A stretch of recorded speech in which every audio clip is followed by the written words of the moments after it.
Hey everybody, welcome back to the Wolf Pit with another episode of What Are We Eating?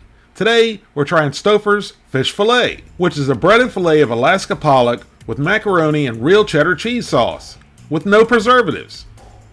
This 9-ounce meal costs $5.13. Here's the list of ingredients, and I'm not really sure what to think. What do you, the people, say?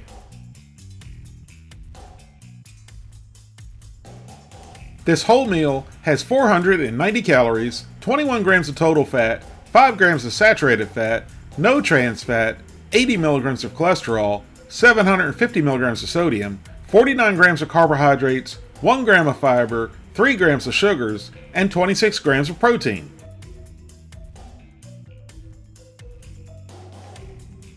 This meal has a 4.3 rating out of 103 reviews, so that's a pretty good rating.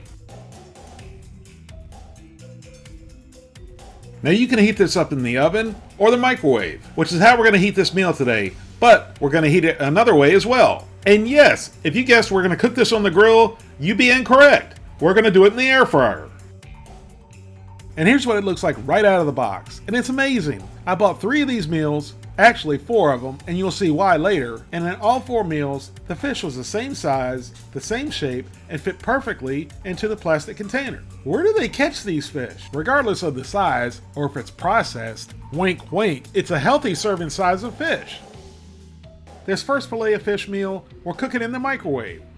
And it says to remove the film, cook for 3 minutes, stir the macaroni and cheese, and then heat for another 2 minutes, and then let it rest for 1 minute. After cooking in the microwave for a total of 5 minutes, our Stouffer's filet of fish meal is ready. So we gave the macaroni and cheese a stir, and then tried it first. And Stouffer's macaroni and cheese is usually pretty good, and this was really no exception. However, it just wasn't as creamy as it normally is, especially when it's cooked in the microwave. Next, we cut into our oddly shaped filet of fish. And there's what it looks like on the inside.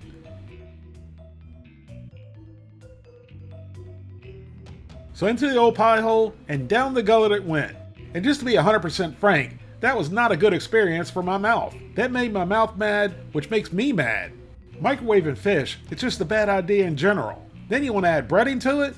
That multiplies the badness by 10 or more. There were overcooked, hard pieces of fish throughout this processed filet, and then the breading was a gummy, gloppy mess. It was like oatmeal in your mouth. I hate to compare it to oatmeal because I love oatmeal, just not on my fish. This meal went into file 13 faster than classified documents in the White House. The macaroni and cheese saved this meal from getting a score of 0, but even the macaroni and cheese had a bad day and wasn't creamy like Stouffer's macaroni and cheese normally is. So I'll give this meal a 2 out of 10. Our next filet of fish meal, we're cooking in the oven, and it says to leave the film on, cut a slit in the film, and then cook at 350 degrees for 30 minutes. Here's our filet of fish and macaroni and cheese after cooking in a 350 degree oven for 30 minutes. So we cut into the filet of fish first to let it cool off, and it didn't seem crispy whatsoever.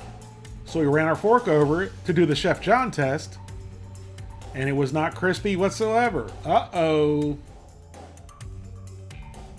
So we stirred up the macaroni and cheese to give it a try. And even though it doesn't look like normal Stouffer's macaroni and cheese, nice and creamy, it looked a little bit better than the microwave version, which was surprising to me. So into the old pie hole and down the gullet it went. And it tasted like Stouffer's macaroni and cheese, but better than the microwave version, which seemed a little bit bass-ackwards to me. So then my daughter's mustard-colored claws picked up the filet of fish. And this doesn't look much different than the microwave version, but we gave it a try anyway. For you, the people, so you didn't have to.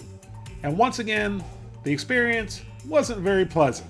You would think that being cooked in the oven, it would be somewhat crispy and a little bit better. But it was basically exactly the same as the one cooked in the microwave. And this one gets a 3 out of 10 due to the macaroni and cheese being a little bit better. I'm a little baffled here. I'm not a rocket scientist, but the microwave instructions said to remove the film, and the oven directions said to leave the film on. Even though the microwave filet of fish turned out horribly, I agree with removing the film. And I would agree with leaving the film over the macaroni and cheese in the oven, but I would never agree with leaving the film over the fish in the oven. That makes no sense. Everyone knows, well, except for everyone that works at Stouffer's, that if you cook a covered piece of protein, it's gonna steam, therefore not providing the perfect atmosphere for perfect crispification. The people in the R&D department are laughing at these snotty-nosed executives at Stouffer's because they're simply not doing their job. But I blame that on the snotty-nosed executives at Stouffer's, and they deserve to be laughed at because both the microwave instructions and the oven instructions for this meal produce a horrible and inedible product. And that's not my opinion, that's a fact. And these snot-nosed executives would know that if they tried their product. Now, even though the first attempt is going to halfway fail, let me show you, the people, how to properly cook the Stouffer's fish fillet meal. And I'm sure that there's been other people that have done this before. I'm just showing you, the people, on my channel. Remove the fillet of fish and place it into your air fryer. If you don't have an air fryer, put it on a baking sheet and put it in your oven. As I've discussed before, an air fryer is simply a convection oven. It's not some magical piece of kitchen equipment. The only thing it does different than an oven is cook a little bit faster. If you ask me, the term air fryer is stupid anyway, because it doesn't fry at all. I don't know if you, the people, remember, but years and years ago, when these things first came out, they were called hot air ovens. But I guess hot air ovens didn't sell as good as hot air fryers. And like I mentioned before, my air fryer cooks faster than my oven does. And you also can't set it at 350 degrees. You can either set it at 340 or 360 degrees. So I set it at 360 degrees for 22 minutes versus the oven instructions for 350 degrees for 30 minutes. And just to show you, the people, that I'm not nearly as smart as I sometimes think I am, I had a brain fart and ruined the macaroni and cheese. I cooked the macaroni and cheese per the instructions on the box for the full meal. Needless to say, it was overcooked. So now we had one more meal to add to file 13. So we went out and bought one more filet of fish meal. And we cooked the filet of fish at 360 degrees in the air fryer for 22 minutes, and we cooked the macaroni and cheese in the microwave for 2.5 minutes, and both turned out perfect. And we even did a little Chef John test to show you how crispy it was. My mouth had already had enough trauma throughout the day by tasting the other two meals, so we cut into the filet of fish to let it cool down just for a second before we tasted the mac and cheese. And even though the macaroni and cheese turned out pretty good, something seemed different with the Stouffer's macaroni and cheese. All three versions tasted fine like they normally do, but they were thicker and not nearly as creamy as Stouffer's macaroni and cheese normally is.